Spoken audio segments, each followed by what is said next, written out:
Salam satu kopi. Halo sahabat semua, berjumpa lagi kita di channel Langkahku. Tidak pernah lupa, kami selalu mendoakan semoga sahabat semua serta keluarganya, selalu dalam keadaan sehat, bahagia, dan baik-baik saja.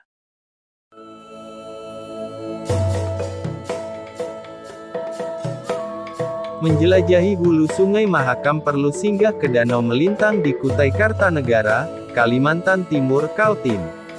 Salah satu danau terbesar di Kaltim yang memiliki luas 11.000 hektar itu, mengundang untuk dijelajahi. Di Danau Melintang terdapat pohon setia raja. Posisinya berada di depan gerbang Desa Muara Enggelam, Kecamatan Muarawis. Pohon setia raja ada dua yang posisinya berada di kanan dan kiri gerbang desa. Pohon ini unik karena menjadi pohon yang masih kokoh berdiri di tengah Danau Melintang. Karena posisinya ini pula warga desa setempat kadang menjulukinya sebagai pohon penjaga desa. Berdiri kokoh di kanan dan kiri seolah menyambut siapa saja yang hendak masuk. Heri Cahyadi, salah satu tokoh masyarakat Desa Muara Enggelam, menyebut ada kisah misteri dan mistis di balik keberadaan pohon setia raja. Kisah ini masih menjadi bagian hikayat kerajaan Kutai terdahulu.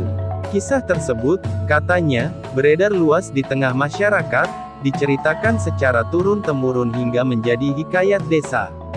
Kenapa dinamakan pohon setia raja? Dahulu kala Sultan Kutai ingin mendirikan masjid agung dan membutuhkan tiang utama yang kokoh dan kuat. Kami menamakannya Tiang Guru, ujar Heri saat memulai ceritanya. Maka disebarlah 4 orang ke segala penjuru Kutai. Utusan ini terdiri dari pangeran dan putra mahkota. Ada yang ke sungai, ada yang ke pesisir, ada yang ke kawasan pegunungan, dan ada pula yang ke danau yakni Danau Melintang ini. Utusan yang ke Danau Melintang adalah putra mahkota, sebutnya.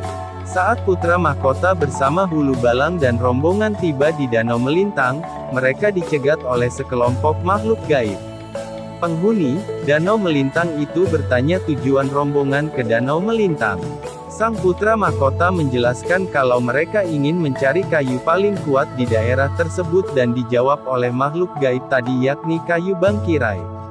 Putra mahkota meminta diantarkan ke lokasi dan diizinkan untuk mengambil kayu, sambungnya. Usai batang kayu bangkirai diambil dan hendak pulang, makhluk gaib meminta kepada putra mahkota untuk dijadikan bagian dari Kesultanan Kutai. Permintaan itu tak langsung disetujui karena putra mahkota harus meminta izin ke Sultan Kutai. Putra mahkota kemudian kembali ke ibu kota kerajaan Kutai dan menceritakan kisahnya kepada Sultan. Sultan pun merespon dan meminta putra mahkota kembali ke Danau Melintang menyampaikan kabar persetujuannya. Bawa tongkat ini sebagai tanda bahwa mereka sudah menjadi bagian dari kerajaan Kutai dan bisa mengabdikan diri. Putra mahkota kemudian kembali ke Danau Melintang dan menemui makhluk gaib. Tongkat tadi kemudian ditancapkan di tempat mereka dicegat saat pertama kali berjumpa. Tongkat itu kemudian menjadi perkampungan gaib sebagai simbol kesetiaan mereka kepada raja. Di kawasan itu tumbuh pohon rengas yang kini disebut sebagai pohon setia raja. Itu menjadi penanda kesetiaan mereka kepada Sultan dan kini menjadi kota gaib yang besar, megah, dan modern. Sebagai orang asli Kutai, Heri meyakini kebenaran kisah tersebut. Apalagi sudah banyak orang yang menyaksikan sendiri kemegahan kota gaib itu. Suatu hari, Heri bercerita, rumahnya kedatangan tamu dari kota Tenggarong. Rumah Heri saat itu masih berbentuk rakit yang mengapung dan menjadi ciri khas rumah warga Desa Muara Enggelam dahulu kala. Saat subuh, istri Heri yang hendak menuju dapur sempat melihat tamunya berbaring di ruang tamu. Tak lama berselang, dia menoleh dan tak melihat tamunya. Istri saya langsung mencari keberadaan tamu itu ke seluruh penjuru rumah namun tak kunjung ketemu. Tak lama berselang tiba-tiba sudah ada berbaring lagi di ruang tamu, ujarnya. Keesokan pagi, Heri memberanikan diri bertanya kepada tamunya pergi kemana subuh tadi. Dia menjawab kalau diajak melihat sebuah kota gaib di sekitar pohon setia raja. Kotanya sangat megah dan disebut kampung gaib Setia Raja, sebutnya. Di beberapa cerita lain, sambung Harry, ada rombongan yang datang ke desa itu. Saat berada di desa, seorang dari mereka video call dengan istrinya yang berada di kota Tenggarong. Istrinya melihat ada orang di belakang suaminya. Ditanya sama istrinya itu siapa, teman yang mana?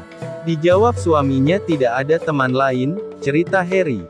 Istrinya melihat ada orang lain di belakang suaminya yang berpakaian ala kesultanan seperti singa. Tak lama berselang orang gaib tersebut hilang. Soal kehidupan kota gaib itu, Harry mengaku memang susah untuk dibincangkan sebagai sesuatu yang harus dipercayai oleh siapapun. Namun, kisah-kisah tersebut dipercaya oleh warga desa yang mayoritas bersuku Kutai. Harry menjelaskan, kota gaib itu luar biasa megah dengan kehidupan yang modern. Kemegahan itu, kata Harry, sulit dijelaskan. Pohon Setia Raja berdiri kokoh di Danau Semayang membuktikan kesetiaannya kepada alam. Di belakangnya, perkampungan warga berdiri berjajar mengikuti aliran sungai Enggelam.